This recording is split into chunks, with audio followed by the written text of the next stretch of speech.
Focus 360 the final channel kwoli nga bulijjo every Tuesday tubeera ne the Juggernaut mu In Focus with Frank Antambi era n'olwaleero wetuli tubadde tumaze akabanga nga tubuliridde musajja wange abadde n'ebimukwata eby'emisango nga buli Tuesday wetuuka atalina gya reportinga so ne mubeera nga show muzimiisinze mudde nga tubeerawo okubanga tubawa updates nga bulijjo tubatuusibwako Solange women syrup Solange eno nga kugamba gwo omukyala afuna cramps obulumi obwo bwofuna mu menstrual cycle yo Solange yakolera kano kalungi nnyo 3 in 1 kuliko kano koonywa nga olaba mu background ye mabega okusinzira ku ndagiriro oba okalaba kuliko pad zirimu nnya mulimu nawulidde mubeera muwala akala bakayita pantirayina kabakamu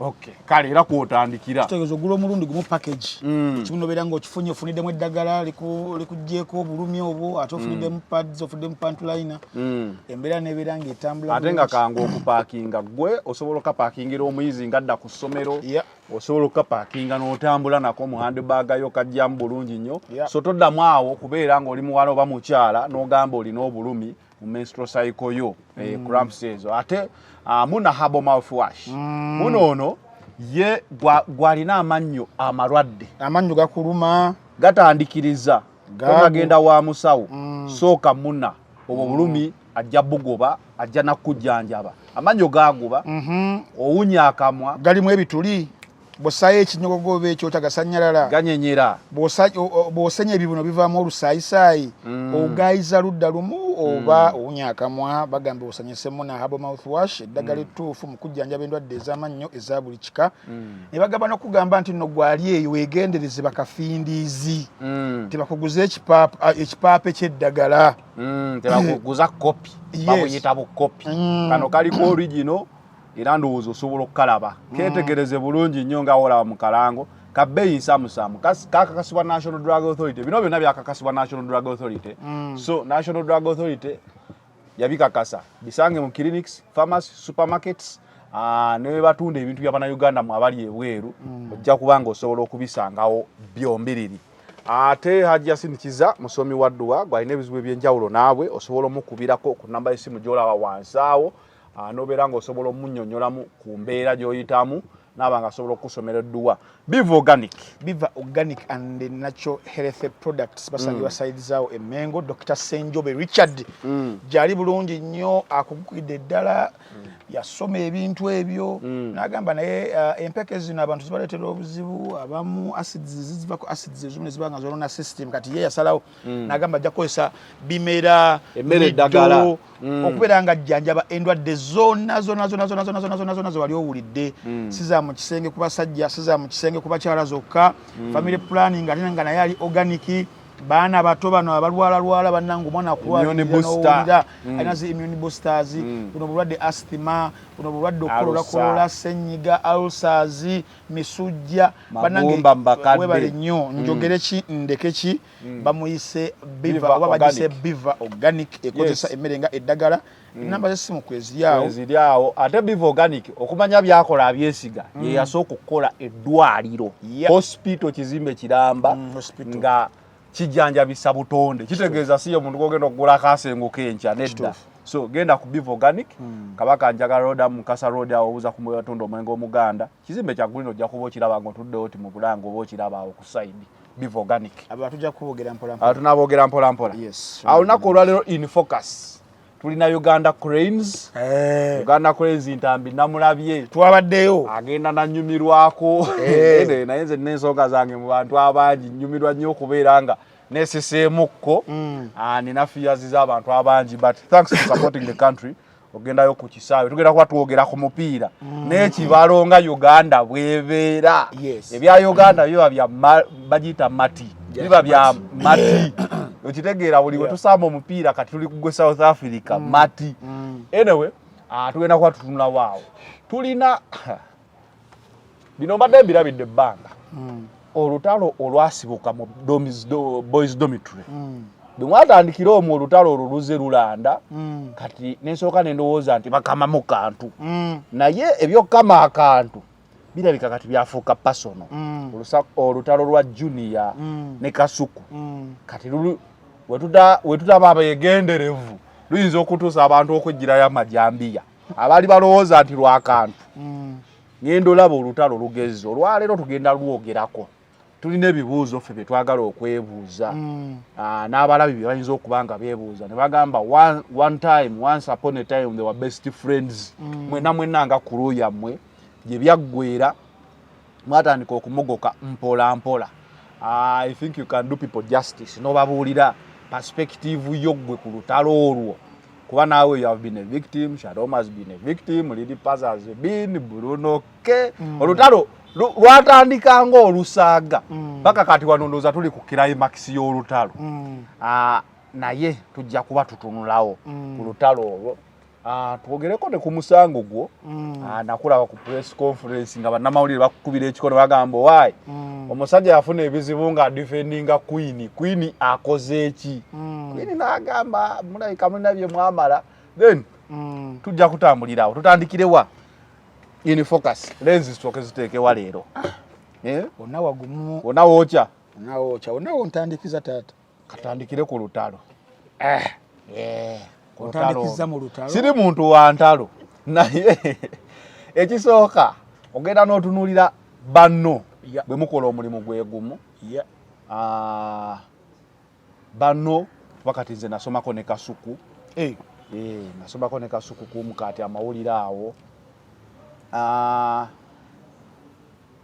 n'otunuulira Sharom n'entunuulira ggwe Lady Paz ne ngamba nayimbako mu time yemu ne Lady Paz kwegamba Bruno K yaliko kyali wange ngenda nentunulira olutalo nga saagala lubaamu olw'ebintu ebingi but ensi eyagala kumanya olutalo luno lwava ku ki era olutalo luno luyinza kuggwa lutya era Junior kuba kati ye mulwanya Namige akyasinze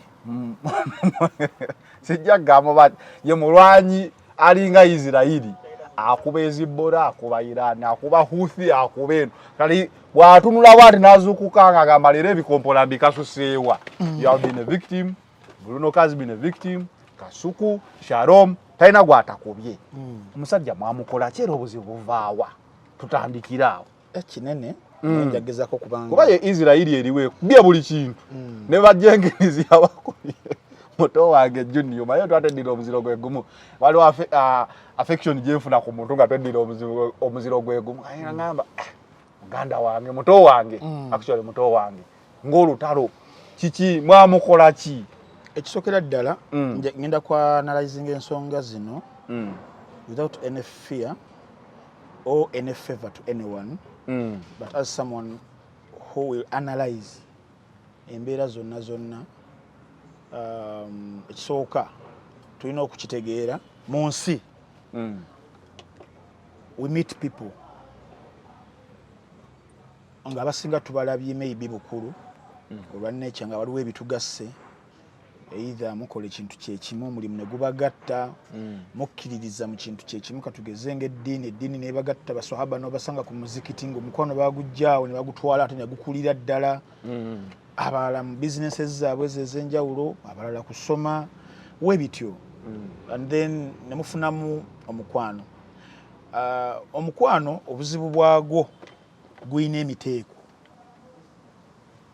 waliwo omukwano gwo nga muli bakinywi musanga mu bbaala bikoze ebiti emboozi neetambula mulaba mupiira mu kibanda okitegeera naye nga kikoma eyo okukomawo mu bbaala we mwesanze wabeerawo n'emikwano omuntu gwosobola okweyabiza ekintu omuntu gwosobola okugamba omanyi ki nafunye obulwadde nalinnye mu kaviira abantu we batyo nasanze ekyana ky'enziko nyambe enziko ewona etya ebyo ebityo ebyomunda olina gwosobola okukikugamba to provide solutions or sometimes okubeererawo emotional support eyo wabeerawo n'abo gwe gusinga ndowooza ate gwosobola n'okuteresa ekiraamo ogwo gutegeera bwe gutyo wabeerayo egyo nga ne mu kisenge kyatuuka nga newaka abaana bo obanga obalina bamuyita anko bamuyita taata olumu bwebityo mubiramu egyo naawo ffe ekintu kyaffe nga obadde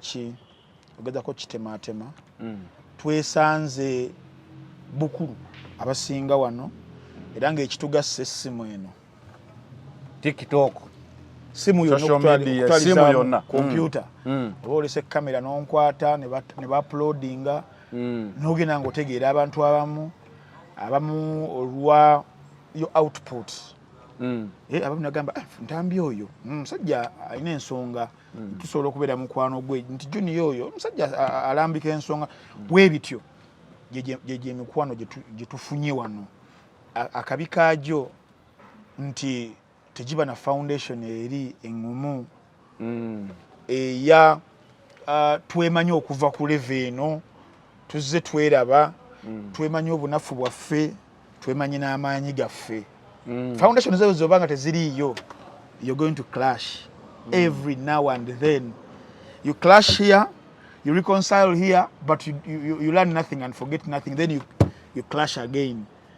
That is the kind of situation je tulimu fenna abali mulimu guno ogw'obuntu, the Bantu nation, the Bantu nation je tulimu nga sinaba kujja mulimu guno nali observer nga ndabira bali nga ngukola naye nga tesigwe guno gwa audio visual nga gwa kuwandiika naye nga teguno gongulaba nga ngugobereranga fan era nga kubimu kubyali bisinga okugunjagaza the situation zeze z'entalo wali onyumirwa entalo kuba ate ezo nakusangira wali olina hip hop industry gy'okutte nkulaba then I talk to omuntu kuba nzijukira nakulaba kakalaamu wenjogera naawe nempulira ng'olina amagezi ag'enjawulo ne ngamba you are underutilized nekugamba manyi genda social and political and you nailed it. Yes. Era we wakikola abantu nno abaatulabanga tutandika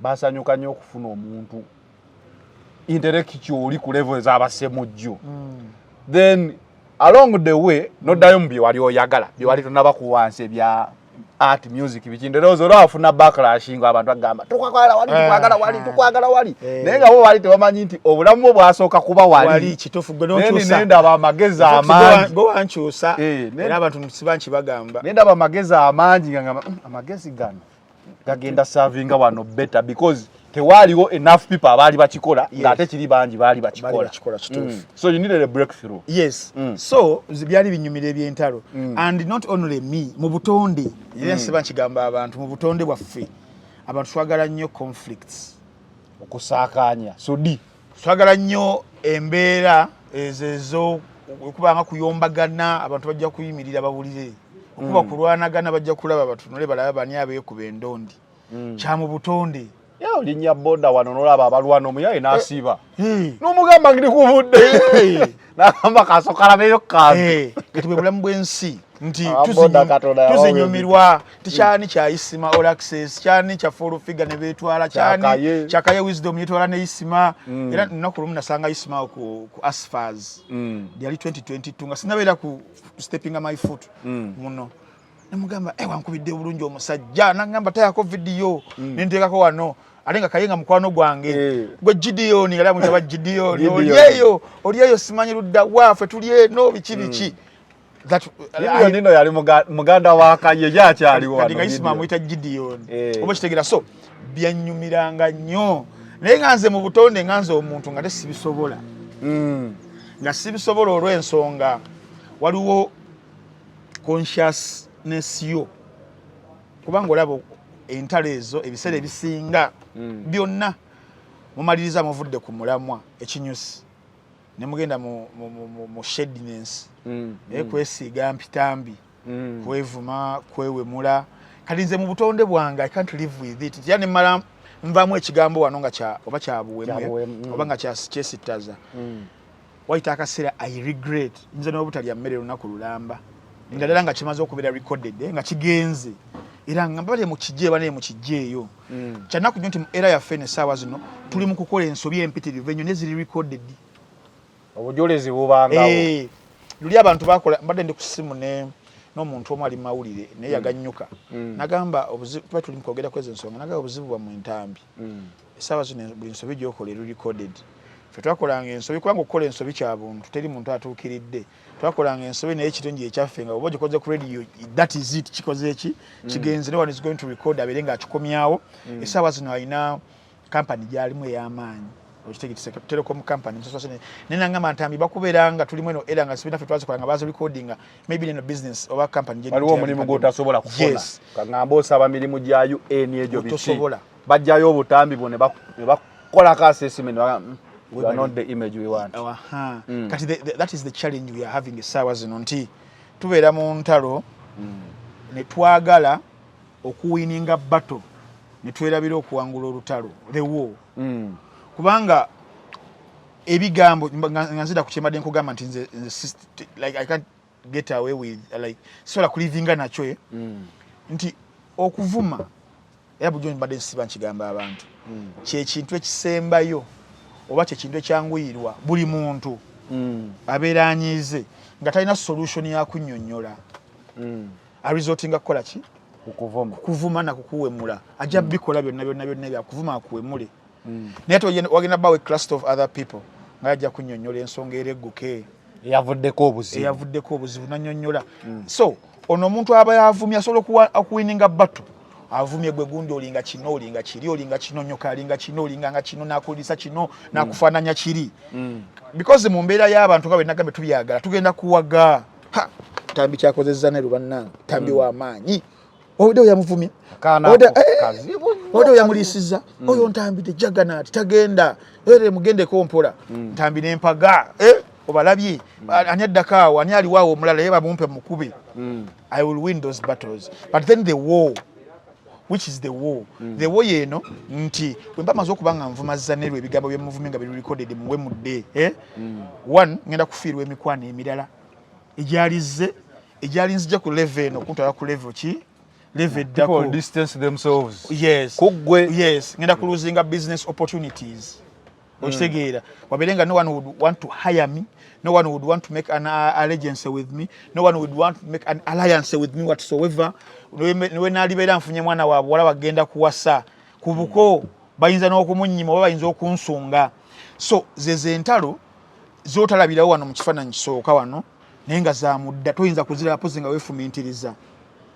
zolina okuwangula zirina okuwanguza obulamu takati kyetwerabira ffenna abasinga twagala okuwangula the battles ne twerabira the war kyobalaba nti mu ntalo ezo ezimu kati era nga nkugira kuzaffe mu kaseera kano osobola okulengera olutalo lwa bannaffe ababiri saaba zino nga lwe luliko naye nga kwaba ababiri kuliko eyazze nannyonnyola ensonga nannyonnyola kyatandika kiti kyabeera bwe kiti nga tawemuddemu na mulundi n'ogumu tavumye ne bajjawo oli owookubiri omulala nga the solution to that instead of rebattling nti wano yagambye bwati naye ekituufu kyali bwe kiti musajja oyo yalimbye era n'obujulizi buubuno then na resorting kuvuma oba n'okuwemula era n'abantu n'engalo ne bakola ki ne bakuba naye ate oli mu kwagala okuleeta okunnyonnyola tekitegeeza nti nno ebyokuwemula tabirina oba tawemulangako nti ba n'ebyokuvuma tabirina tabimanyi oba tabimanyi byangu nnyo ebyokuvuma ensobi eva wano nti kankusabule tonziriranga naye oludde kiri recorded kati oli atunulira ekifaananyi ekinene n'agamba look at me for example I'm having Kasuku Live as a media company right now which has sponsors einaba advertisers abayitirivu ennyo are bringing in millions and millions and some of them are corporate companies singa nzira mu okwagala okuwininga batta eno mpemula omwana ono bamuvumu banvuma abazadde bo banvuma eki I will win him as a battle but then munaku bbiri papula sigenda kuvaayo business might go it goes definitely business egenda then n'ekitiibwa kyo ng'omuntu abantu bakutunulira twabadde jjoko ennamboole we are three naye ng'olaba be people abaagala otubuuza ab'ebitiibwa ze nali sisobola kusuubiramu no nja kubasanga awantu awamu nga they know me by both names and what I do ninga baya bambi tukubuuzeeko bakubanga nali oli ayagala okuwininga bu battles buno nti mpemula nti nvuma buli yandi badda neesega bwati kakati noono kya mu lutalo luno abibala abalamu okitegeera abantu nga bagenda kuba bakutwalira bagenda kuba bakulabira luddawa family for example oyina abaana bakula bire bitu bibera recorded bibeerayo omanyi obuswavu obusinga mu bulamu bw'ensi nali ne twakola show ne Sorange Women Syrup eddagala erikakkanya obulumi mu nsonga z'abakyala oba ziyite cramps. Lisange mu pharmacies, drug shops oba supermarkets. Lino lyakakasibwa National Drug Authority. ne tubuuza Grace ennaku zino nga okuwemula kususse mu bayimbi. Is it because ne audience ekyagala nti kibateka abantu ku pressure oba oli nagamba the challenge is nti at the end of the day olimba ogenda tukuba lufuke hiti nga luwemula naye omwana we asobola okuluwuliriza ne waba kayita luwuliriza gyali because music atambula aluwulidde taata yali mu kumukola ebintu webityo oba ne kubukuba na biki nti you can't live with that okitegeera kati ne bino bitulimu webityo kati wali nga nzija era nga wembadde ndi mu kugamba nti okonflictinga kwa buntu tuyinza obutakkaanya but what matters most is how you handle conflicts. What we call conflict resolution is what matters most. Tugenda twekola ebintu ebitajja olumu ebisono wansi ensi gye tulimu by virtue of reality ogenda kusanga abantu muffe nga nina mukwano gwange Yezaneru ninga mukwano gwange Yezaneru ate ye muliwo olukwe namba ki namba emu kale kanchi boy, I'm trying to paint a picture. You paint a picture using Isa. Yes. Timbane mukwano gwange nga ye Isa gwe ntambula naye gwe mbulira buli kyama kyange. Naye nga bwe mbeera nga ndi mu so yabulira balabe bange nti kati mukwate wano kati yaŋŋambye kino. That is the reality eyensi. Nti abantu abatulyamu enkwe bakwano ki? Bakwano baffe. Naye nga ye mbeera eyo naye nga bwe okitegedde how are you going to deal with him because ne wonoba ofunye katongole nkya. Era naye agenda kubeera awo. Kati batuyigiriza how to deal with the people with their flaws. Oba okitegeera otherwise ogenda kumaliriza olwana entalo buli lutakoma. One of the benefits of boarding schools and school in general, you learn to live with different people, different cultures, different home upbringings. Nobeerawo n'abantu awo n'obamanya. Kati ngenda kuwa example. Nze misango gyange gino gye ndimu egintwala abamu ku bantu abankuba publicly ne privately of those I understood because at the end of the day in ensi wait obulira zanere ekintu ali nakikomyawo I got to know some ninga abasinga bonna I considered them as I won't say as friends but colleagues maybe in the game maybe they would have acted otherwise but then ekijjanga they are all on you mulundi gumu andi bagambe they would have acted like Nero kuba Nero yali ku police olunaku lwonna yes Nero wali naye ngamba bano Osharom oli nakola video agamba okasajja ako kabadde kasusse bakatwale bakasibe bekidde oyo neva oli nakola eyokubina eyokutano n'eyokuna abaana basaakaanya bakateeka mu speed governor naye natunulira videos ezo ne ngamba kati ngenda kulwana nono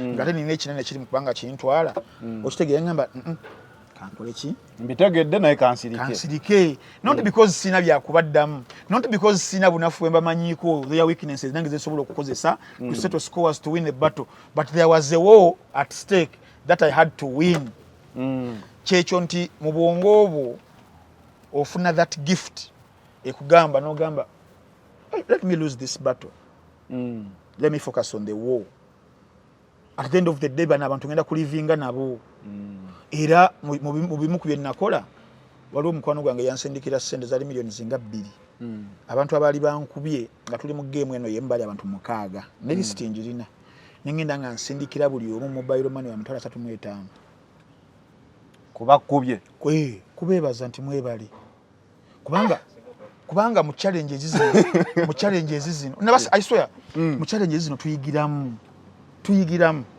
oba okitegeera so olutalo lwaffe lubadde ogamba olwa boys dormitory ife abantu abeegatta nga tewali kyamaanyi kitugassa but nga twegassa olwedde weetuli nga we look like a gang gang zozimanyi mubeera awo abamu babakubye babagize babivudde mbalokose wekityo then before you know ne tutandika okukonflictinga olw'ensonga nti buli omu ku ffe personal interests ayina their personalities ez'enjawulo ne traits zaazo. Buli omu ku ffe ayinamu n'ekirowoozo nti yasinga nga togenda kubanga okimujja mu ntambi alowooza yasinga Bakasuku, gundi Kyaloma alowooza yasinga Bantambi, Pazzo alowooza yasinga fena. Ndowooza buli omu ekirowoozo kyo either kyalimu oba oli yakirowoozaako ko bw'atyo. Kati ebiseera ebisinga bibeera nga muli mu kinyuwe mutyo, wenjagalira amagye oba ne police ranks okusinziira zidefininga kyova olaba nti oli wasanga afaanane nga musinga rank oba oyagala oba toyagala you salute okitegeera. Kati bino yaffe tetumanya parameters za okusinga kuono kukomawa era kutwala ki oli obeere nga yasinga oli ajja kubeera nga abaddewo ebbanga alina ssente alina kinga yasinga oli ajja kubeera agambe nenza asinga obugezi abo basiri wadde bansinga ssente oba okitegeera oli ajja beerawo nga gamba kasita mbasinga obbavumu era singa babeera beeyesiriwaza papapapapapapa weebityo so buli omu nabeera nga alina eyembeera. Nezikira n'akantu ka Museveni ke nalabye yali ayogera nooza n'aba gavumenti gundi abo baminister ba MPs nagamba as a president I get 3 million as salary. I hear MPs executive directors get over 40 but okay you just do the crime you will know who is the president. Don't mix money with authority. Nagamba ba archbishop wabo they don't get a salary of an MP but an MP bows down to them definitely. So kati kiri kyogambye nti ono ssente biki naye mulina okumanya authority oba tokimanyi wabeera so ne tulumbwa ensonga bayirabe tezaali balina z'amaanyi nnyo as ensonga eziyinza okwawula abantu but because kyenkusiigidde of egoism I remember very well you and Pazzo it was political nti gwe yakola ekintu ku birifu ye ideology ye then gwe nojja n'ogicounteringa mu personal life ye eno eyandala gy'otegera mu politics wo that is where split weeva ate nga yo ya Pazzo nange it was about that era we kyaggwa seeyongerayo kumulengeza aba kumuyisaamu maaso because ekyali kitu the contention wasn't personal it was about an idea buli omuji yalina nga yakayanirwako bawe mubeera mu kooti mba muli mu kukaayana kiriwo ekituufu kibe ekitali kituufu so ne kukyaffe ne Pazzo kyali ekyo alina idea ye gyagala nange nine yange gyenjagala nitubireeta ku mmeeza buli omu nadefendinga ekike engeri gyasobola okuba nga akidefendinga ki nemulemu okwetegeera netwawukana eyo yo njijjukira eyo gye saategeera naye ng'ate Pazzo singa mbeera musanze awo pozi nga yakoze pozi nga yaganye badda ku kiguudi bakiyita ki ekiboozi bagamba senga omuntu afiirwa awo oba biki something ekyajja nekiraga nti ate gwe ku bubi kwoli but sometimes olaba sometimes me I can understand an insult I can understand banter I can understand a troll nadala nga tuli mu kamera but then bona bakwano bange abo balaba nga ng'oggyewo kamera they are amazing people they are wonderful people ng'oggyewo kamera kati kamera eno bwe buzibu eno yesinze tusumbuwa. It is the biggest problem, the camera. But in Ngojijeo, Pazzo is a very, very great man. He's a wonderful person. Bruno K is a very, very wonderful person. Same as Kasuku, same as Junior, same as Shalom. Same minus as camera. Minus camera. That is what used to happen with Isima. Yes. Isima all accessing atali mu camera. Yali musajja mulala nnyo bannaayi. Naye oba ki ekyamubangako agenda ku live. Enesimu mbi. It's one of the dangerous tools. Simu eyo I suspect yatwaza obulamu. Definitely, of course. Esimu eyo. Just live sizino shows yakolanga nga ziri produce. Zo zali moderated. Naye esimu eno gye yateekangako n'akola. No simu n'asooka wabawadde. You understand? So kakati naffe mukwano gwange wombuuze kyasinga otusumbuwa sijja kukweka. It was this one. Yali simu. Yatusumbuwa kubanga ffenna tulina our constituents we pay allegiance to. Tintambi wabeera alina bamukkiririzaamu nga ekisinza obba mukuumirako ye ntambi ali outspoken nti ensonga webeerawo newebeera nga ya mukwano gwo ajja kujja ajogereko without any fear ajja jogerako kati webeera ezera ntambi because ayina the biggest constituents abamwagalako olwekyo ensonga wenejja era ajja this camera okupayinga homage kukiri same others bona webatyo kakati olange ne puzzle weruto bwakola ki ruhali naye nga nze wemusanga era naye nkiba wansanga pozi ziranga baliwo cameras nti oli ajja kutya nti bajja kukwata naye nga singa twesanga mu lukuubo I don't believe nti waliwo asobola okugirayo mu nefoko kumufumita obulago sisuubira me and Bruno K era because of this camera ndowooza nange yali kamera eyo isa ne Bruno K kuba Bruno K yali kyaliwa tuli baana b'emukono kubye endongo ya Bruno but era nga wogambye nti essimu kamera eno once upon a time story ebaawe ya baby mama nkwata story bangi bakwata bannamawulire but ye ndowooza yagamba ono nnero ye wange tagenda kukola ki naye era omulimu gwange gwali gwakwata kamera till today waliwo wano ndowooza we yali ayagala okuteekawo embeera teekano rakasi over 40 minutes netunula one thing that cooled me was like I've seen this kid become who he is and I feel I played the part somewhere so we mali nache nakola ekyamukosa I will let it work definitely kigende so kigamba ntolaba mu maje I don't know how true that is mujja kuntereza ntibatuka mu kaseera ne bagamba osobola okutta maama wo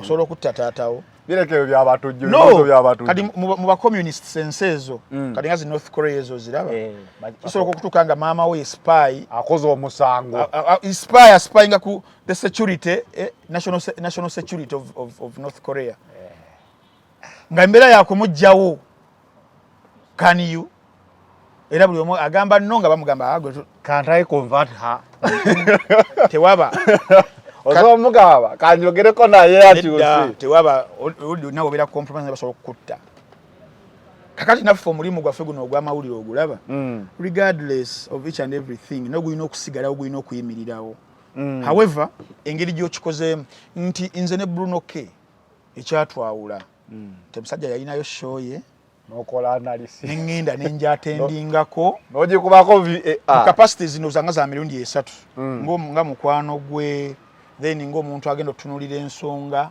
nze mbeera ntunulira ensonga ne wale kintu kimu nti singa nvayo nenjogera ebiri substandard nga waliwo someone ayina amazima amatuufu aba mmaze ate nga people love you not because of Frank they love you because what you have offered them kyebagamba nti ge mazima webale nnyo nti kyaliwo ne waba atya you rather keep quiet n'otayogera but again bajja kubanja ntambi tubulireko ku kino kati mulimu n'ebintu ebimu nga Malcolm X yali Reverend Martin Luther King nti even silence mu kaseera ko oppression obeera nga contributing nze kuba oppressors abo eri bano ba victims kati naffe olumu waliwo ensonga ebeerawo nga singa ntambi osirika okitegeera ate bakoze disservice but then as I said nti how you doing it nenzija nenkola kye nakola I analyzed abantu abangoberedde ebbanga bakimanyi when ntambi is analyzing a show of 1 hour you expect humor you expect banter then you expect deep analysis very critical all in one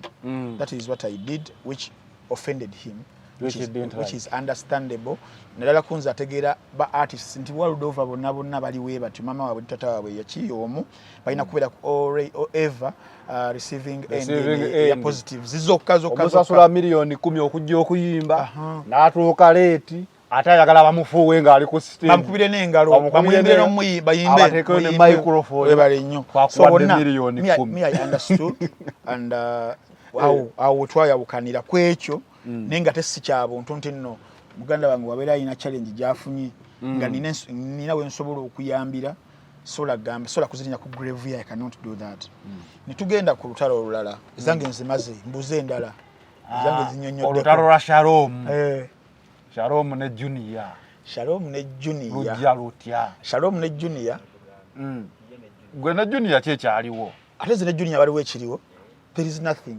tewali as of now as of wenjogerera bino wano whatever Junior nawuliddemu era ekibuuzo kyenjagala okubuuza ng'omaze okumalayo entalo ezo could it be jealous and enviousness nti ng'abantu abavubuka be tuli wetuti Frank tuli mu myaka egyekulaakulanya Frank leero waleeta Range Rover oba ali akawundo nga nina sitaleti nyinza okutanya Frank alinga mpiseeko nero wakuleetera hama oba bwatevaka mwafunamu kakasajja because tulabanga enkulaakulana ejja mu boys dormitory kukutandika kwekulaakulana obukyayi butandika okusitukayo pazo akubye oluyimba awo afunyeyo bumotoka afunyeyo akasente wannamyalo okitegeera like waliwo ku bukyayi wowulira olutalo kati olugenda mu maaso waliwo ko akasajja mu byenfuna kati kyesejja kulimba n'omuntu ali mu kutulaba awo waliwo ebintu bya mirundi ebiri. There is what we call envy. There is jealousness. Byagala okufaanagana kyekimu n'essibi ebimu binnyonnyole ssebo ggwe envy buba eba fitina enge efubitizi nola mu kamera envy muganda wa hatred ba Luganda. Jealousness is just a cousin.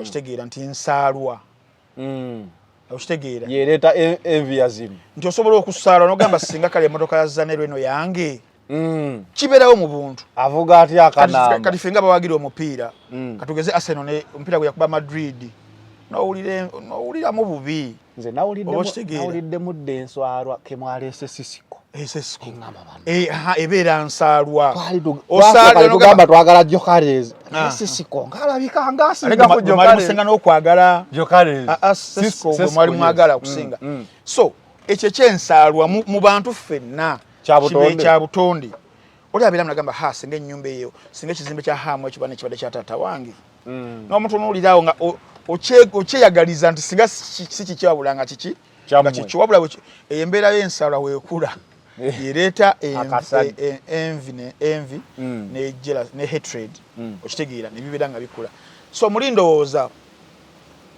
it is part of competition ate competition nga yetu making so kubanga tukola nnyo tusinga ndaba Junior nga ayina emmotoka for example nyanze ndi kubigere era nga wekyali Junior ayina emmotoka ntambi nga ndi kubigere muli ngamba kankole nnyo akasajja yana nga tisinfune wenvuga nga ntudde kibeera muntu they inspire when someone gets something you don't have you get inspired and you work hard and get it okitegeera ekibi ekiri ku that is if you are positive nomanya nti yakikoze to work hard n'enkifuna ekibi ekiri ku byenfuna mu nsi era ngamba nnyo bannaffe obutakudaala when you have something n'okudaalira abatakirina kubanga Katonda akuwadde yakyamye bali atasobola baagwe n'akuggyako ayinza okuba tabamye naye nga time yaabwe tennatuuka nti you can have 3 cars you can have 2 houses you can have money accounts nga nyingi ne wajja omuswiba gumu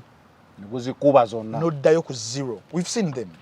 So you remember the story of my good sister Bad Black, Medicine Tongo, Basi Papa, Bani. There are so many from grace to grace, then from grace to grace sometimes. Kati tosobola kunsanga mu conversation nga nagwendulira nti gutoyina mmotoka gutoyina nnyumba mumpalana lwa nnyumba mumpalana lwa kino temunnabifuna siri ku level yammwe okitegeera ekyo nkiramu ng'ekibeera ekyekya endowooza y'ekyana ekito kubanga wasobola okutuuka wakaseera tomorrow nga when you don't have ate bano nga balina. So me I always keep positive. What is mine is mine. What is not mine, it inspires me for that to be mine sometime. Wekiba kiganyira kiba kiganye. Okitegeera. So nze ne Junior twesanga ku era nga olaba omulimu guno gwe tukola we are squeezed bwe tuti nti when you're good enough ng'oli mulungi ekimala you're going to sit on the table of those who are good enough to we batyo bandi awo bankubira essimu NBS okitegeera kafuko tunakwawukana angenda ogenda kusanyuka ku NBS next to me was Junior next to me was Wisdom Kayo. Though Kayo tried to win a history behind the way Mabega Ko, but that was the first time I saw Junior. And in what I submitted on that show, Junior gave me flowers. Break. Agamba, yes, Murunji nti. When you're good, you know who is good. Yes. And Junior is one of those who are good. Very, very, very good. Junior just decides on which character to wear that day. Alinga chameleon na Junior sinti no chaliwa naye mumanyi naye mmanyi wabandi. Muna Herbal Mouthwash wegendereza agabbe obutakuguza ebicupuli by'eddagala erigenda okukulaza n'okukugyamu amannyo ng'eddagala ettuufu okugajjanjaba eryakakasibwa National Drug Authority weeriri mu pharmacy ne drug shops baliyita Muna Herbal Mouthwash era n'ewaka lyetusenyesa. Muna even before ngatanajje but one thing I feared about Junior nti he's very lethal. Kata ateze sikola nnyo show zengenda kumala nkola upload ate nennyonnyoleko. I'm not that character. Simanyi you're going to edit. Simanyi nnyo kulugumira ntalo. So nakolako naye show ndoza zalinga bbiri ngira mwagala nnyo. I like listening to him era mulaba. But I fear he's so lethal. Nti waba alumbye. Akulekera ebyokunnyonnyola bingi. Kati nemba yasobola n'okubuuka ne babuukira ggwe. Nandi kati oli baba bamutya kati babuukira host. Kati era musagale nga muto wange kwagala nnyo era nkulaba nnyo naye sisobola kukyaza. Kuba ntya obukambe bw'okozesa kiringera ndalabanga taata we nga mwagala nnyo nga sobola mu approachinga mugamba nti mpaayo akantu. Kuba omalo kakola ate olina ebyokunnyonnyola bingi ebisukako n'akantu kati kakulabire mu distance. So that is how we met with Junior. He appreciated me and he still does. Era singa obeera ng'omuwulira tambi Junior asobola okwogera byayogedde but then alina kyasosowaza n'agamba ntambi musajja mugezi because ne Junior musajja mugezi amanyi omugezi kati awo NBS awo then ndowooza Simon yaddamu tugata ku pano jukira pano ya Friday nga tutuulako to share knowledge buli omu kyalina ndi wa side eno ye wa side eri but buli omu view ya munna respectinga kuba munna abaji qualifying siza nga it seems intellectual. If bye byatugatta ne Junior ne sawa zino the respect which we have towards each other regardless of bino nebirala biddayo wali that Junior knows ntambi mugezi ntambi knows Junior musajja mugezi naye badde gamba Junior we are built differently. Sometimes I see a situation and I don't rush and I understand. Ngamba Junior no genetically he's wired up ngatata. What? One of the biggest people I've ever listened to for the longest period of time is the dad. Yes. And he was always lethal. Namulizo kuva mu biri nga mukaga obetano. Kuva ku eri ku CBS genda ku Simba wakati au Radio Simba paka byaze ku Radio Sapiens as top zani. I listen to the guy. Oboshtegera. So when ndaba Junior bwenti ekiteeza ala tekyala. The apple doesn't fall away from the tree. So that is the man in taina layers eziwerako. I has this layer of an intellectual person into ebedanga nsonga ya kunyonya Junior najitulamu bwati nga yagadde eguka bulungi nawe no sima and I watch his shows era negamba yes tugenda mu history tugenda mu global geopolitics he knows then wabera one Junior ayambala akajozi munda aka the Incredible Hulk omumanyi Incredible Hulk Bruce Banner aze kuyuza nga abera nomo nga tananyiga wanyiga he turns green nagejja bwati nabera destructive kati ye Junior ti Junior nga tonamunyiza is Bruce Banner then wanyiga he turns green na distract because Hulk why distracting no kibira kibuga nga makachizimba kati kibira kutaka kyonna now that is Junior for you nti mukunyiga kwe ajja kujja kamera yino okitegeera akuwe byakuwadde olumu ebimu bino bityobola kuwemula biki nabikole then Junior addeyo mu Bruce Banner we ye Junior oyo amalirizanga akute kamera agaba naye muganda wange nsonyiwa mu seconds 2 n'akabe kisonyiwo ne wayita endakiika emu naddamu n'akwabya nga afuse the Incredible Hulk kati ze Junior Nyinza okubeera nga simumanyi nnyo nti ngambe mbuba namusoma nnyo but at least for the traits I know somewhere I can relate. So every time he explodes, olinda the cool down. Nze soka nenzire bali sometimes junior nanga ampisizzaamu. Ampisizzaamu nembiraba. Bala ngenda ku exploding then nenzijukira. Nengamba now he's in his Hulk character, Hulk mode. Waliwo muyimbi amuyita Marshall Mathers omanyi. Marshall Mathers. Simomani. Marshall Mathers from Detroit. Simomani. Slim Shady. Eminem. Yes. Okay. Kati Eminem alina kye bayita alter ego. Alter ego bayita Slim Shady. Tuwabeera ayimba. No najja alter ego bayita Slim Shady. Ebeera yakukuba mu yakubira ba Michael Jackson ba Britney Spears ba Christina Aguilera baani. Era agiye kwasa nnyo nti ze badde mu Slim Shady gundi yange. Nicki Minaj ayina eyiye bagiyita Mololima Roman's Revenge. What is it called? That Monica. I'm forgetting. Nenga bajijjayo nnyo nga balina kye baagala okukuba. Kane Junior has his alter ego. Eyevayo ngeri destructive. Kati inze nchafunye omukisa nti nchasobola okumu understandingiraawo. Nti niwabeera akoze show. Nange nengenderamu either as a collateral damage nampisaamu. Nzire ebbali ne understanding. Era bwe bubaka bwe mbadde nga ngamba bannanga bali mu game yaffe eno. Tutuleko buli mwata understanding munne in and out. Asomeko ku munne. Embeera. Tikalishalo mugensinzo okuwangala naye sawa zino. Gwe mbeera naye almost every day. I understand him in and out and I believe he does so.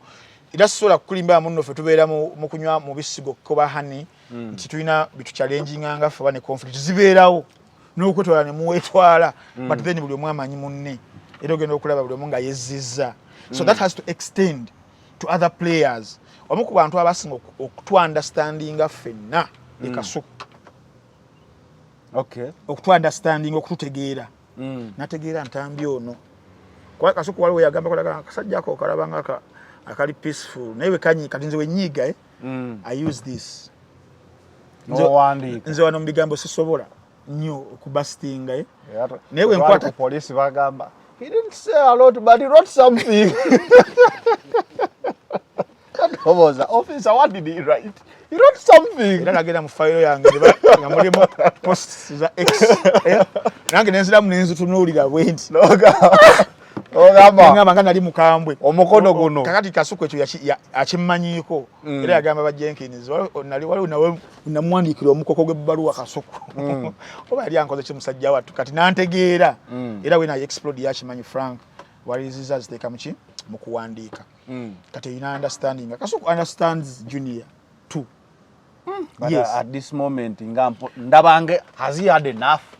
Kati goloza Kasuku kugenda mu kamera yesterday to say what he said. Gwe bigambo bye bayogera tulamu nga biri a bit very calculative. Nti tiyazze buzina agamba kati I want to reply Junior. Kubanga senga kyali kya about replying senga yam replying that.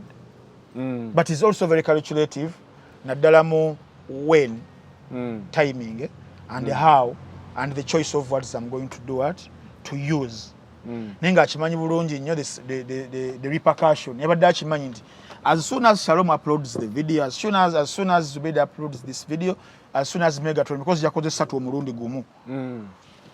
Omwana agenda ku live, agenda kunvumira ennaku nga 10 oba 2. Era Junior twabadde fena nambo ine yabaddeyo.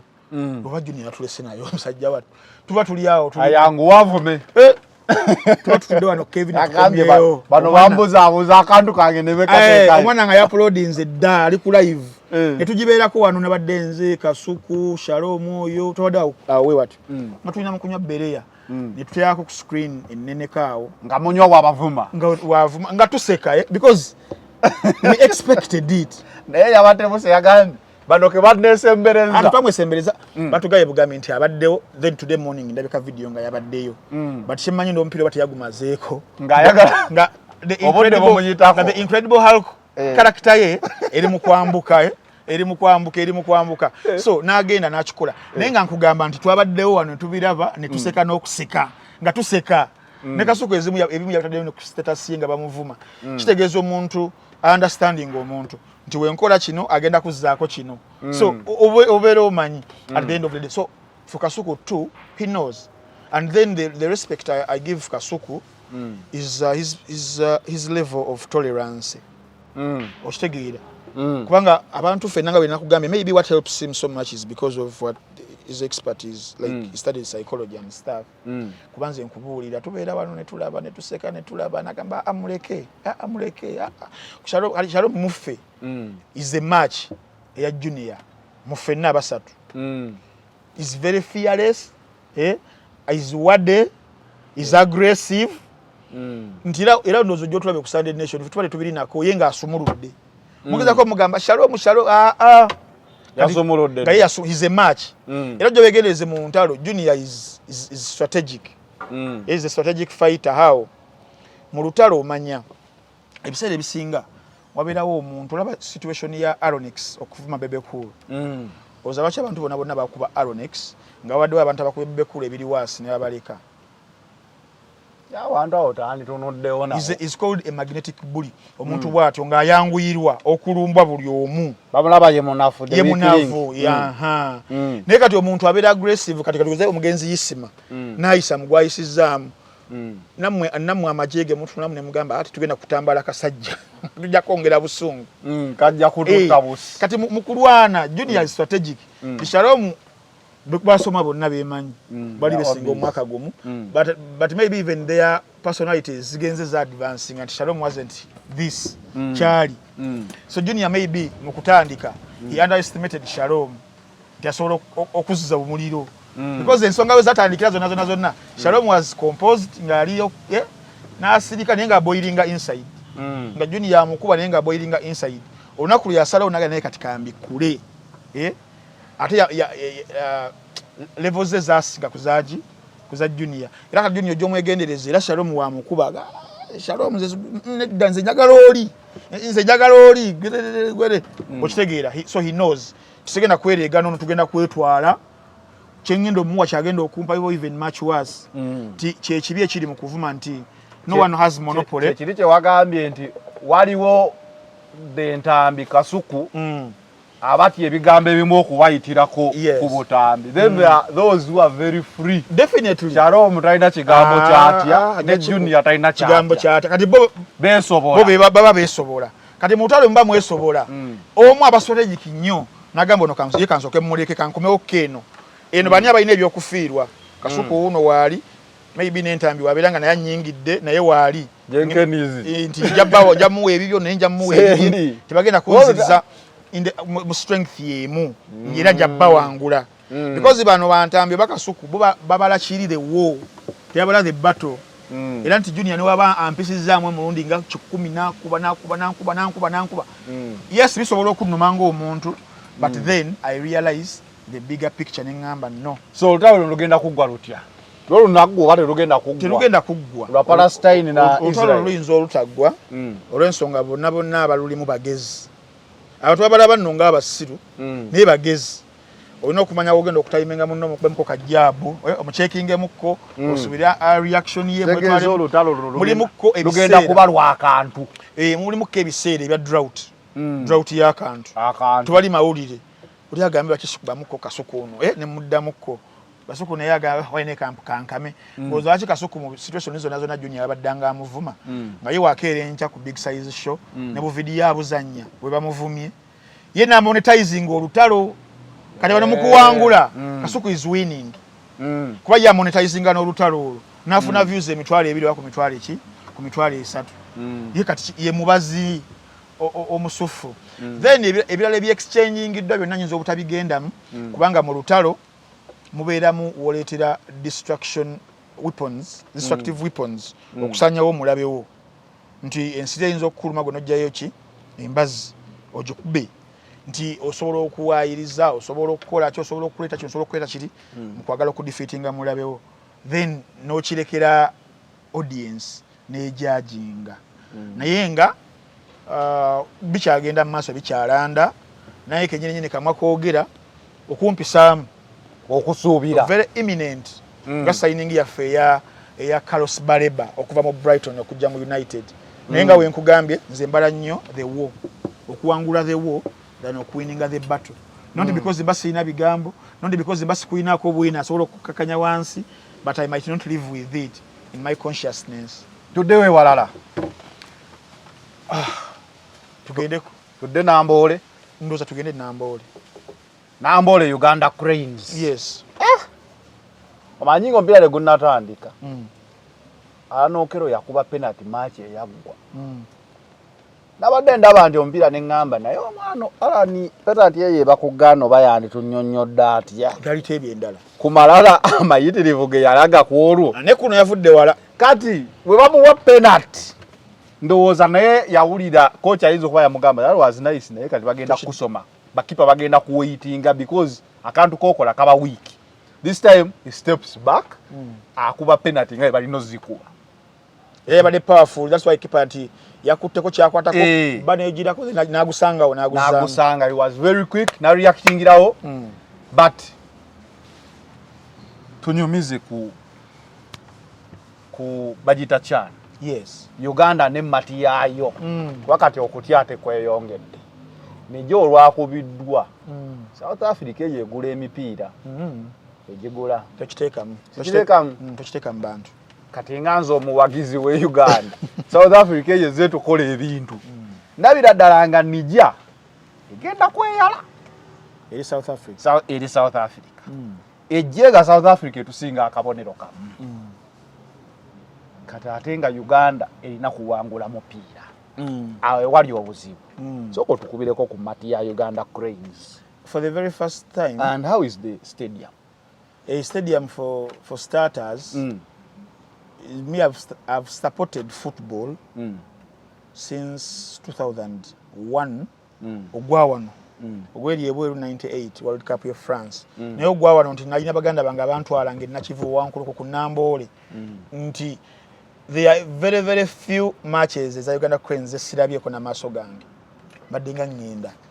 There is a very very big difference between that built 1990 stadium in Nambole to this one they renovated carpet my carpet no zirimu ebikaye dikire bisera biringa carpet zifuse carpet abazanyi abamu ba stars nga tebagala bizanya tafsezo nekati bazi improving now it's a mixture of both. I think carpet and natural maybe so the surface wali ku webagusambi surface yes walungi nnyo then the stadium okutwaliza awamu walungi lighting mulimu mumusana. But people are complaining about the lighting. No because abatabaddeyo owafa abalaba ku TV maybe kubanga oyinza okutakinyiza lighting no kinyiza kamera yo yes kamera yabano so awo nawo abadde walungi nnyo twagenze mu VVIP vinya visatu VIP gitwabaddeyo eyo ticketing ya maker eyo ya invites only but delegates bichebyo abakungu abantu abali very very important mu ggwanga Uganda tambi tokigeza nnyo tokigeza very very very important goza tebajiwa buli omu kama wange tebajiwa buli omu yatwali tuliawo nga mukwano gwa Katende Malibu katukubidde essimu nagaba banna ikasuku in fact Katende mbozi wa Star Times Wafufa ali mufufao. Ali mufufa? Yes. Okay. Nze simu yasoko okunkubira yankubirwa president wa Fufa yennyini. I never knew era kamera zino nziwa respect. Wala buli kigambo kyenjogera manya kye recorded it either makes you or breaks you. To the guy he knew me by both names nankubira simu. And what I do. Nitogera betwayogera that those were 2 weeks before. Na chani atandika ku Monday. We had a discussion of how we can be patriotic okubanga and nationalistic okubanga tuwagira ekintu kyaffe. Then I got in touch with Katende Malibu and staff, so twatuseyo ejjo batuwadde zigundi zaffe ezo tutukidde mu VVIP oli abakungu bonna aba minister ba MPs ndaba Asumani basalirwa n'abalala bangi nnyo but everyone knew us and what we do. Then Magogo nangamba newonyeza nangamba ntambi tebanna kusiba Kiyasoso okungamba nga yakanda. Ng'akwewuunya. Tebalina kusiba. Ngamba, hey, these people be watching stuff when we don't know. Okitegeera kyanzizizaamu amaanyi ne mu byenkola bino. Ne tulya olyawo nga w'oyagala biki, the bar is there, onywa nga w'oyagala chai biki byonna. That is the best treatment I've ever gotten. Naddala mu bintu ebyo. At a game. Sina game wonna. Hey! Ever. Wow, okay. Nga Katonda. It must have been so good. Very, very, very, very good. Tugenda tulaba omupiira ogwo ne tuwangula goal zaffe 2 ku bwereere. Kyane bukyanga etandika 2-9 Uganda tevangako mu kibinja. Uganda Cranes tevangako mu kibinja. Mukama waffe Lawrence Mulindwa yali yakatutwalayo emirundi 2. Wakitende? Nabuga tuteye emirundi 4. Magogo y'omu kwabo abazze mu administration naddala ku helm abayisiddwamu kaamaaso n'eggaali but then n'atava ku the course. أعوذ بالله من الشيطان الرجيم بسم الله الرحمن الرحيم السلام عليكم ورحمة الله تعالى وبركاته nze Haji Yasin kiza omusomi w'eddwa nkola ku misango bula ly'abaana gwa yalimu okuzaala abonaabona anoonyeza obufumbo n'obutambulamu emirundi gyonna akaabya obwavu atalina mulimu ebizibu eby'amaka eby'emmaali omukisa yagenda ebulaayo okukola toyina mirembe toyina mirimu nsangibwa lugalambu ku lw'ejjinja osobola okukuba ku nnamba ezo ali ewala osobola oyita ku WhatsApp namba zange ezo zolaba ku screen yo. Nzijukira omusajja ono yali akyali brigade ya Moses Ali. Yaliko president wa FUFA, that was 95 I think. Twakakayire naddakaawo nkuddako David Obuwa. Dennis Obuwa, tata wa David Obuwa. Nkuddako Lawrence Mulindwa, nkuddako Magogo 2013. John Sebana Kistono yaliyoko eyo emabega 92 May paka December. Then Omodinga mu 92 paka we yawa brigade ya Moses Ali. Na ye, the contribution of Lawrence Mulindwa from the helm of Dennis Obuwa 2004 na tuvuga 2004 paka 2013 nti Lawrence yatakula foundation ya Uganda Cranes ya lero n'omupiira gwa Uganda okutwaliza awamu. Then engineer najja na building the structure nti oli yazimba foundation. Nabadde neebuuza nagambye I don't know how God does his things. Nti when you look at Lawrence Mulindwa, he had everything apart from luck. He had everything omuntu kyayinza okubanga yeetaaga okukolera omupiira ogwo. Era yakikola. But luck was not on our side. Luck wasn't on the side of the national team. Yes, on our side in Uganda. Because twakoma okukiika mu 1978. Then Moses Magogo comes, despised Nabiti, but with a lot of luck. Qualifying above like even the players, when you rate players bali basekajja bobuwa bani ba Timothy Batabaire, they were so good compared to the player ba lero ba Hakim Magumba, yes ba Hassan Mubiro, Nestor Chizito. Those guys were so talented. I know. Like when you look at them, ba Edgar Watson bani, when you look at them Kurimu Yab, then you look at this Cranes we have today. Cranes of the Magogo administration. That one was so lethal. Like it was the cream of Ugandan football. But here we come with Magogo. Abasambi bate tubatisa maso bakati tubakompeyalinga no olaba league. But they do things, they do wonders. Nabadda ngamba naye kyali kigana ku mulundi gulingo olina sekajje mabega olina sekajja olina onyango olina Nestor Kizito olina Philip Obwini olina Richard Malinga Michael Serumaga olina musajja afono lwapaye ne Magogo yakubiddemu ani Kapi yali Kapi waffe Emokwi no yali wakati Masa no yali wakati midfielder number 6 yali omu Babazi no abambazi Livingston badda ono ne Magogo akubiddemu Ediga no wasani like they were so good si Hassan Waswa mulala Bajope no Hassan Bajope mulala ni banange erinnya njera Mike Serumaga yakubanga midfield yakubanga 8 oli yakubanga 6 abada tukubira 6 gundi Tony Maweji abo now ngoye badde gamba nti omusajja oli Mulindwa built the foundation. Foundation ekitegeeza ennyumba tenaba kubeerawo. kubanga no one has ever been fought in Ugandan football administration as Lawrence Mulindwa was. And do you know who was the right man hand way? Magogo. Magogo could do the dirty work naye. Era Magogo yali musajja wa maanyi nnyo. Now Magogo came already ali part of the foundation. Kati yenga amanyi ennyumba bwe yina okuzimbibwa, plan y'ennyumba agirina, schematics azirina, not building ira. Najja ku finishing nazimba ennyumba n'ebeeranga ekola ki. Naye nga ali despised. Yali ku bya Mulindwa, yali asanze kiwedde. Wo. Ne bakola. Before you know tugenze mu African Cup ya face after 40 years. 2013. 30-40. Jali right around 1978 nawe balamu 88 10 98 ya 2 2008 ya 3 1970 78 gitagenda ku final tudayo 2013 if I'm not mistaken 35 years. Yes. Jali mingi. That was Magogo natuzayo mu 17 natuzayo mu 19 natuzayo guli ogwedde then neguno gutugenda kubanga hosting. So qualifying nekifuuka kyangu. Kifuuka kati kyangu. Kati twagala kugenda ku round of 16. Kati ne chani oyo. Tubadde nga tugendayo. Kumbe buli edition tubadde tukola ki? Twali twamanyira Sekafa yenga oyo tumusobola. Yenga tumuwangu. Oyo tumuwangu. Waliwo Sekafa wa 2001. Uganda Cranes ene Uganda Cranes biweze sana ku final. Twayawulamu ensi bbiri. Ya Sekafa byo tubisobola.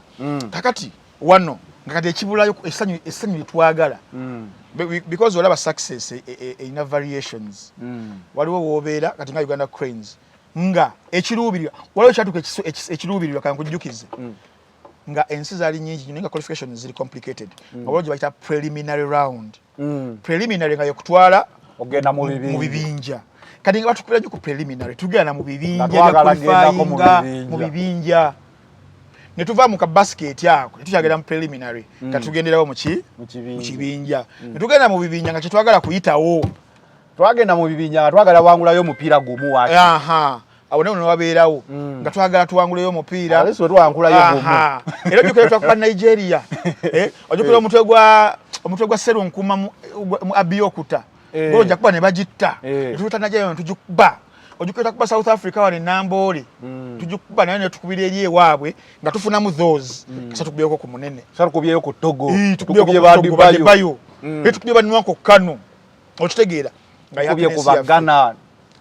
Nenga ate mabega mu 93 twasanga Nigeria Uganda mpira gwali bukyali gw'amaanyi mpira gwali na kivubaawo nga Uganda yokuba Nigeria yegenda bawa Adam Semugabi penalty n'agikuba bwere ne bagikwata 93 awo nali sibitegeera nange saali wona history osali 93 nali tegeera mukaba kwamba myaka 2 tena ile myaka 2 waliko mtsaye ngolaba ndona atige kuba empaji waliwo omusajja akonyumiza bamucha Nyola toyango ucha mpya tugulabiddeko mu bibanda kati mu bibanda twali tulinanga slogan olinga agamba ekyo Adebayo kyakoze ne Nyola teyakikola. Nyola yakola kati gatwebuuza Nyola yakola kati gayo bamucha tabula ali awo munde abasajja boda kulu nga buli sawa tugamba oyo Vidic kyakoze ne Nyola teyakikola nti Nyola yakola ebibi bingi n'ekyo kyekibiino kyakoze Nyola teyakikola kati nga twebuuza Nyola yakola ki tuba tuli awo nga atunze layini eyo okumala emyaka netugana naye omusajja otumubuuze Nyola yakola ki eseno mbu Nyola yali muzanyo yali wa KCC yali wa Vida wa Express one of those bali wa Nkulukoko ne bawa Express penalty ne bajiwa Nyola dakika ya 93 guli 0-0 nga yekutula Mbunyola nasinzira nakuba penalty nekuba ku kikono yagala nenywe waabo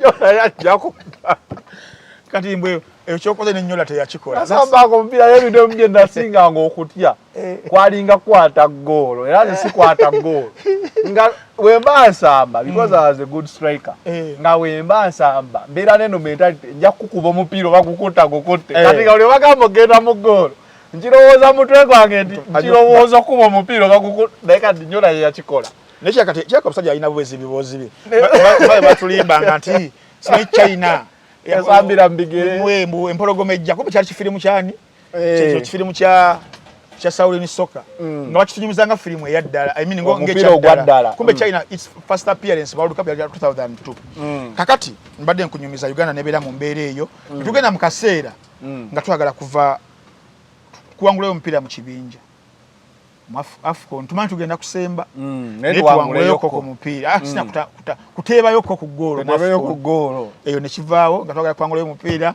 ekyo ne kivaawo tugenda ku kyokuyitawo awo nawo ne tuyitawo kuba twavako mu kibinja AFCON then kati cyane obuzibu obukyaliwo tetunnaba kuvaako mu kibinja kati gwe guno omulundi oguliwo okitegeera ogwa Martha omuyitirivu kati Martha ali bwati kuguno omulundi timu ziri 19 ezakiise ensi ziri 3 sokombulire tuyitawo tuyitawo anti ngenda kugira ekibalo kati ebibinja ebi mulimu timu 5 ebirala birimu timu 4 ekimu kyokka kirimu tiimu 4 ekisambire Zanzibar kati kirimu timu 5 muli ffe Uganda abakulembedde ekibinja n'obubonero 6 naye nga tukulembedde because tulina omupiira gwe tusinga bannaffe South Africa erina obubonero South Africa erina buna yakubiri Algeria yakubiri goal difference esinga South Africa I think then South Africa yakusatu n'obubonero bwayo bumeka busatu buna bubo buna Guinea erina obusatu Guinea busatu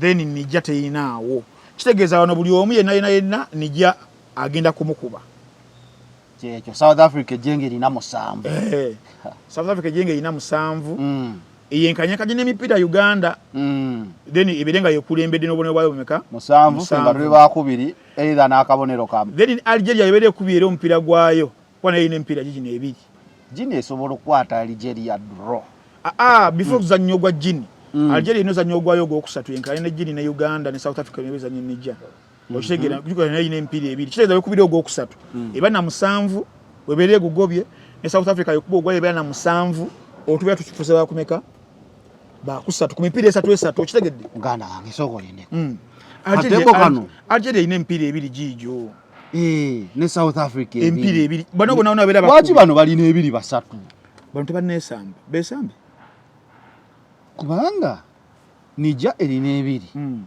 si gye twakubye ejjo yabadde esamba gwakubiri nga ffe tusamba gwakusatu ne Guinea Guinea yagudde draw ne South Africa jo South Africa yakubye Guinea Guinea yakasamba esatu bano balina okwesamba Algeria ne South Africa bewezeko gwokusatu bombi kitegete bagwa draw bate ba draw bajugira bazanya kamalo okulaba wano lowooza mulabye Uganda Cranes wetutuusiza weewo bintu bya kibalo nnyo naye wakyo ekibinja kyaffe kyekirinimu nene ekya Kenya yayiseeko dda bakola draw 1-1 abaki anti linda kuva ku Kenya tudde ku Uganda y'ekibalo bano balina emipiira ebiri bikiteeke mu mutwe ndi buli mayino zanyo ogwokusatu aweze 7 bagusamba ku Friday nona aweze 7 next match ya Friday eri wano kandabe matches next match Friday lero Senegal Guinea Algeria tebanesamba kati Algeria yeweze 7 begugobi bagenda gwa maliri sokoto juwo 7 tujuwo 7 bakukyoyagala nze kukyenjagala then South Africa naye kube berenge ina muki 7 tulina kubalira ku worst case scenario Guinea kati tusobola kubasabira bano anti uliriza go tofaayo ekibalo kiri bwe kiti 7 Uganda 6 nga tuli bakusatu tusigaza omupiira guki gumu nga tuzanya nani South Africa naye kirungi nti naye tuba tugusudde teri byagusuula saagala kuwulira kirungi n'okugusuula bintu bitereeze naye ekibi tuba tukyalina chance okuyitawo nga mu kifo ekyokusatu nga ba best losers okusinziira ku bibinja ebirala bubonero banaba balina bomeka ne gold Nigeria naye waki bano ate bo bakasamba omupiira gumu baliwa bana ba group D Senegal Congo Sudan lero bazanya abasinga lero bazanya abo okitegeera anayi bana Uganda alanokero mutuyambe titwagala kuwulira best loser so best loser goal difference tulinawo golo zaffe 2 katugeza tukomye kubonero 6 South Africa wetukuba etujjako golo zine 2 zetulina wetukubye 2 twatusigaza 0 bine bibinje ebirala bameka banaweza obonero 6 ku best loser okusatu Kana baba bayinza obwezi omukaago w'okusatu mu bokusatu Kongo yine erina busatu ku mipiira ebiri weekuba ogwayo neweza esatu eba ewezezza omukaaga ani awo omulala ojja kugwa eddalo ebiveeko ekituufu kiri nti tulina kuba South Africa kyekugamba teriyo byakubala teri ebyo mbaye tubale aye kali Uganda Cranes tubabalidde ekintu kiri eki the only way to qualify is to beat South Africa and we have beaten them before ate bakubika tunadda mu bya simanyi gine tukubira Algeria simanyi nejja tukwatire South Africa draw fetugere South Africa draw oba si kyekyo tukoleddwa ne South Africa tuba tuyita tuba tuweza omusanvu South Africa jukira yo ebeere ina musanvu enebeegobyo gwa Naija ebaka teyozeza 8 tubeera tuyira ku ya best loser tugenda kuba bukubi South Africa ekibalo kye Uganda bannayi mututadde mu kubala naye nga tujja gikuba South Africa ekaluba South Africa yesinga liigi ey'amaanyi yemu ku singa liigi ez'amaanyi naye nalabye Gini yabadde egisse ate feka Gini twattamutte tunadda kwewembula okuba Portsmouth yakuba Man U kati ffe Man U tugera gikuba naffe omupiira guli bwe gutyo olowooza ntambi kati gwalaba omupiira gamba abana Uganda ki ekigenda mu maaso kuki ku mupiira tugenda gukuba tugenda kukola ki muzibu mbadde nkunyumiza liigi ye South Africa jukira zino tournament yabaguzanyira mu liigi zaabwe waka South Africa mu Africa liigi yaabwe yinza okuba nga eri mu top 3 ezisinga amaanyi mu Africa liigi ye Morocco tesinga ya Kenya nga yakubye Morocco anti bibadde nkugamba nti okuba West Bromwich yakuba Man U nga naawe ova eno Chelsea olaba West Brom naffe kuba Man U ng'ojja Sesco nga kuba 2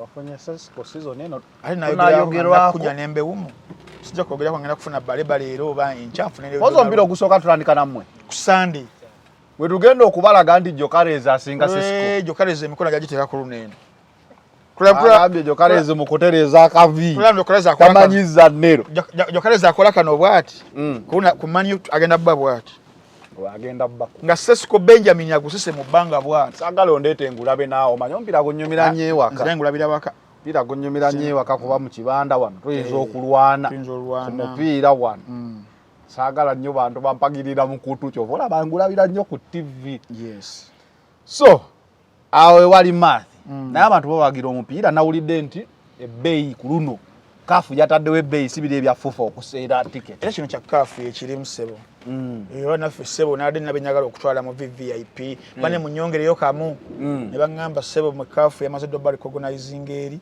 kaafu ekumanyi ntambi nnyo era kaafu yaŋŋambye entambi tunaye tukupangira awo mu December waliwo olukiiko lugenda okubeera Casablanca Morocco bayinza okututwala mu lukiiko lwa kaafu lw'abawagizi abasinze obagira cyane ntambi nzo njo kyayo ntaddewo kamera yange emyaka mingi kaafu kati ekumanyi anyway nga tumaliriza omusango ogwo gutuuse ku ki kuba bagamba nkuzeeyo ku Mande olunaku lwa jjo era jjo natunudde niŋŋamba kandabeetambi ono senga afuna akasimu okuva ewoofiisi kuba baŋŋamba bulungi senga tajja you are going to go inside gonzi yes sir what's up with yesterday I went there mu bimu ku bintu byesibuusa amaaso ebintu by'amateeka oskipinga bond ali noyita ebizibu ebirala bingi oba oskipinga bail mu court noyita ebizibu ebirala bingi so I went there with my legal representative and they extended our bond ensonga bakyaziriko bakyanoonyereza wezinabeera zituuse nga zakugenda ku leve eddako nja kubeerawo ozinabeera nga bagambye owaayo oba biki so kyonna kyonna Mukama kyanabeera aleese naye nga just okutegeeza abantu nti zo zikyagenda mu maaso tezinnaba kubanga ziggwa wabula in one way or another tujja ziyitako mu mbeera yonna tujja ziyitako ekyo nayo kiveewo tekyakuteekamuko ka speed governor laba otandise okukolola ensonga zateekeramu ddala ka speed naye sinza omuntu kati okozeeko nange ebbanga there is a difference between these two things Ntambi might say something nga ge mazima naye nga ali lethal Yes. Oludde ng'otawanyizibwa endwadde ogezezzaako wankibiganye kati kozesa obutonde kankwanjulire Biva Organic ekulembera Dr. Senjobe Richard omukugu mu kujjanjabisa eddagala ly'obutonde omuli emmere emiddo n'ebibala tujjanjaba endwadde nga pressure ebizimba mu nabaana fibroids okuzibikira mu basajja oba prostate gland enlargement endwadde z'abaana tukolera ne wake up call ku mwami omunafu atatambula lugendo luwanvu ayakozesako enkola ey'okwezannyikiriza nawe wagenza akula mu myaka n'ogenda ng'onafuwa okozesa obucupa 6 sisitimu neddawo ate era tulina ne immune boosters wamu ne body booster ayamba ku bantu abatono abagala okwongera ku mubiri n'endwadde endala nnyingi tusangibwa Mengo opposite ne Masengere Hamukasa Road awamu ne branches zaffe okwetoola eggwanga tukubire ku namba noti 752 mukaaga noti 2 427 oba noti 773 454 5 noti 2 Biva Organic emmere eddagala.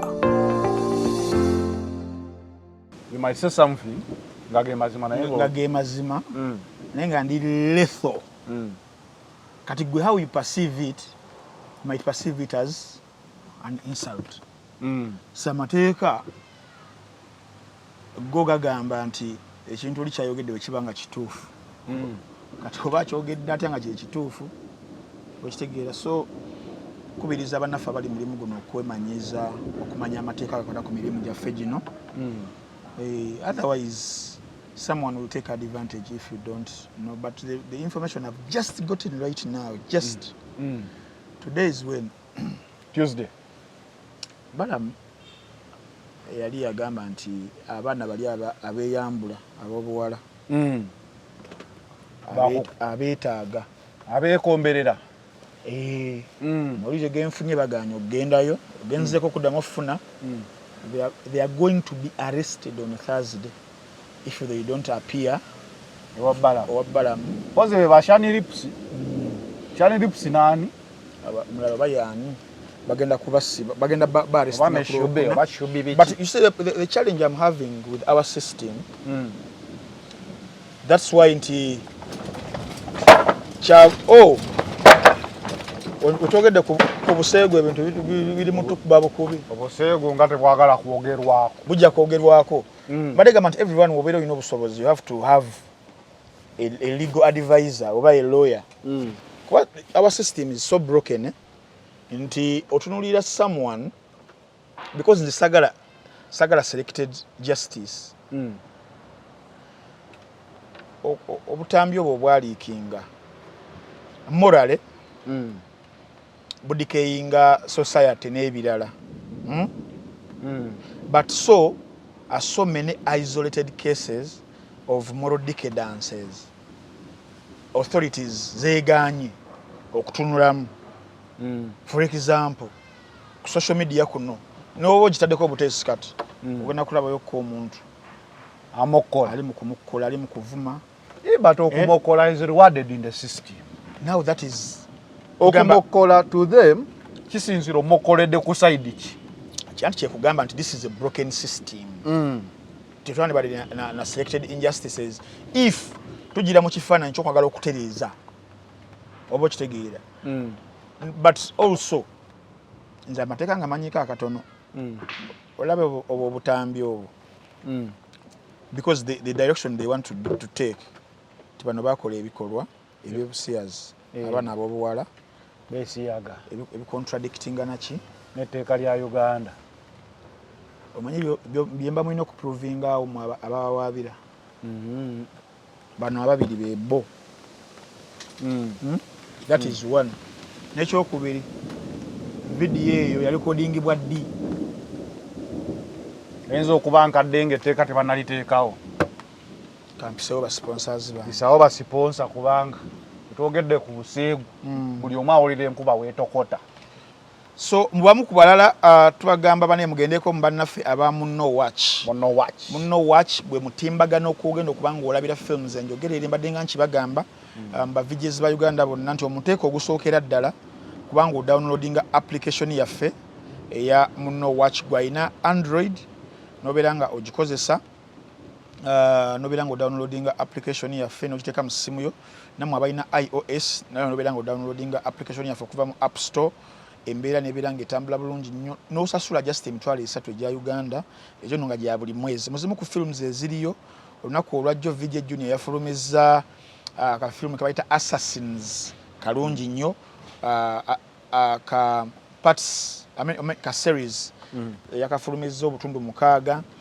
Jurassic Park nayo yafulumye sako ne pick up yafulumye yohona season eyokubiri ekyagenda mu maaso sako ne ba videos of course abala ba release nga buli sawa ekirungi kya munno watch kabera kasavu kanyama ogenda mu video gwoyagala ogenda mu January gyoyagala okulabako oyagala comedy oyagala kine bera ngetambula bulungi nnyo bannaffe aba Ventures Bar and Lounge awe najera Premier League etandika kunaku olwokutaano tugenda kubeera ffennaawo but olunaku olwaleero olwokubiri waliwo ebinonyogo binnyo beera ng'oyitirawo beere nga weenywera kabbiya weenywera ka whisky weenywera ka chai weerira kaceere weerira embeera yonna yonna nga ne ka music akasenekere kusangibwawo opposite amafuta ga Starbucks ne bannaffe aba Ventures Bar and Lounge enajjeera ne bannaffe aba H&K Pro Cleaning Solutions abasangibwa e Bunnamwaya okuliraana Bunnamwaya Police Station ne Mukono Nasuti Kanaana ku namba 0706 85 25 24 ne 0752 84 0308 nabagamba bano bakafulumu kulongooseza ddala awaka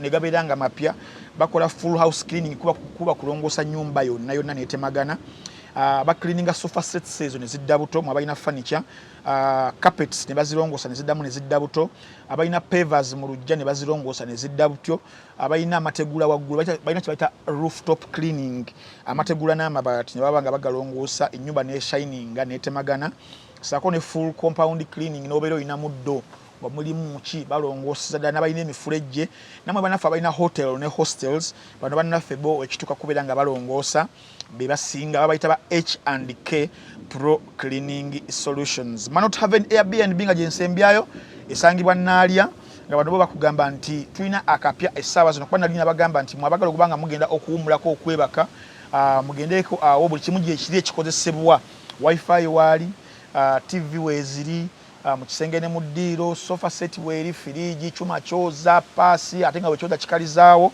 katulina akapya kumwe bamuva Bulaaya nti okuba bukuba essimu yaffe ne tukupiikinga ne tukutwala n'obeerawo osobola okubeerawo nga ggwe omuntu osobola okubeerawo ne girlfriend osobola okubeerawo ne bakwano bo kubanga ebisenge biri ate ebitanda biriwo 3 embeera nnungi nnyo security eri waggulu nnyo parking weeri so tosombokanyizibwa weekubire ku namba 0701 55 81 33 ate Kevina Gardens yo buli lunaku yes buli lunaku olwa Sunday tubeera ne 3D ase 3D tubeera ne zino movies ezokulyako silent movie ebeerawo wano buli lunaku olwa Sunday beera ng'oyitirawo but n'ennaku endala n'obeera ozizza olunaku lwaleero oba oyagala breakfast ebeerawo abaana weebali abaweereza oba oyagala lunch ebeerawo oba oyagala dinner ebeerawo abagala okunywa abagala okuba pool table abagala playstation abagala okuwujjalamu oyagala kukola mirimu gya ku kompyuta wano waliwo teri biwoggana okitegeera ne kamezi kabeera kakimpowooze so ojja n'owummulira wano olunaku lulamba poliisi nebeera kunoonya tesobola kubeera nga ekujja ku Kevina Garden sobola wembeera Frank Ntambi we out